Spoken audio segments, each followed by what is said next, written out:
Cette vidéo est dédiée à tous les solo voyageurs au Japon. Vous avez décidé de voyager seul au Japon parce que vous n'avez pas trouvé une personne pour aller avec vous. Vous avez eu le coup de cœur pour une période et personne ne peut vous accompagner. Vous n'avez pas trouvé d'autres personnes qui ont le même intérêt que vous. Alors, profitez bien de ce voyage seul. Mais profitez de ce voyage en évitant 3 erreurs. 3 erreurs que je vais vous citer et que, par mon expérience, je vais vous partager. Je m'appelle Aurore et je suis la créatrice de En Mode Nippon. J'ai, depuis 2008, voyagé souvent au Japon, à la fois seule ou avec des amis. Et en profitant de ces voyages, j'ai acquis beaucoup d'expériences qui m'ont permis et qui me permettent maintenant de vous donner différents conseils.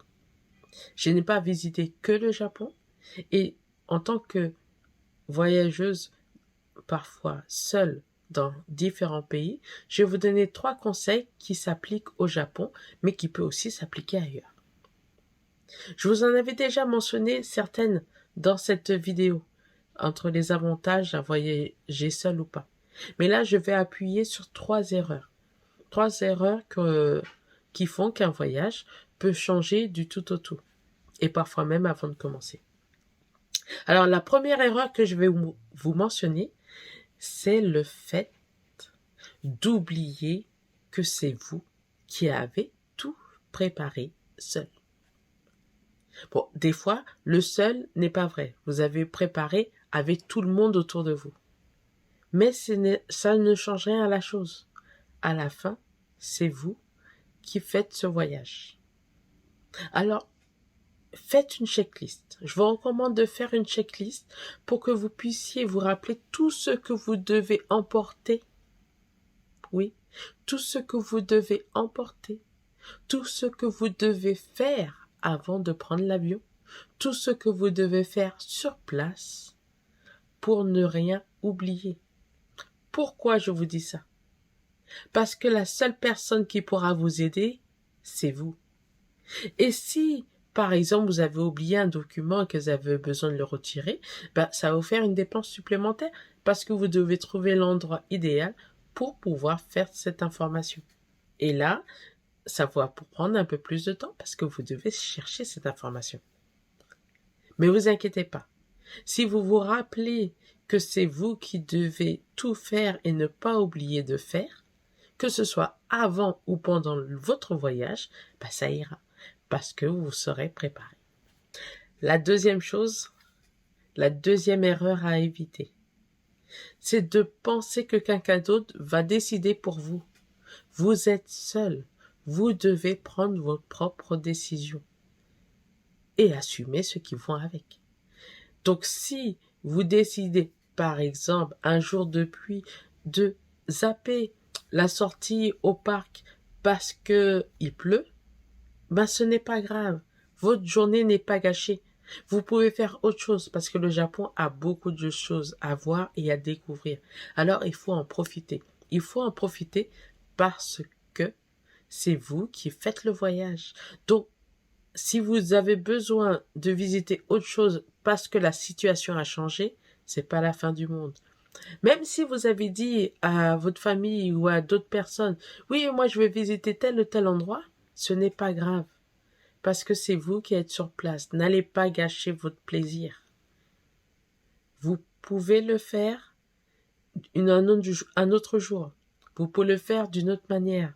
L'important, c'est de partager votre plaisir que vous avez eu et pas simplement le plaisir des autres. Parce que la situation peut changer. Et si vous expliquez ça, personne ne peut vous le reprocher. Et si vous le reprochez, vous pouvez toujours leur dire, vous avez qu'à y aller. Après tout, le Japon est ouvert pour tout le monde maintenant. Bonus. Pour les situations qui changent. Je vais vous parler du point de vue sécurité. Normalement, le Japon a une réputation de pays sûr. Mais cela dépend où et quelle situation. Donc, si vous voyez une situation qui est désavantageuse pour vous, de point de vue physique ou matériel, partez. Ne cherchez pas à attendre les problèmes qui vous tombent dessus. Si par exemple, il y a une personne qui commence à faire des histoires avec vous et que vous avez raison, partez. Ne cherchez pas à vous battre avec cette personne ni rien. Fuyez. Fuyez. La situation sera toujours en votre défaveur parce que vous êtes seul. Si vous étiez accompagné, peut-être, mais dans la possibilité que la situation dégénère et que vous ne parlez pas, par exemple, la langue pour vous exprimer, fuyez. Ou, autre solution, c'est d'aller dans un poste de police proche pour expliquer la situation pour qu'ils démêlent. Parce qu'il y a des risques que ce soit vous qui devenez accusé au lieu d'être victime. Alors faites attention à vous. C'est dommage de gâcher vos vacances pour ça. Le dernier point qui va en ligne directe avec votre sécurité et qui est donc une erreur que vous devez éviter. Prenez les précautions minimum pour avoir un voyage tranquille.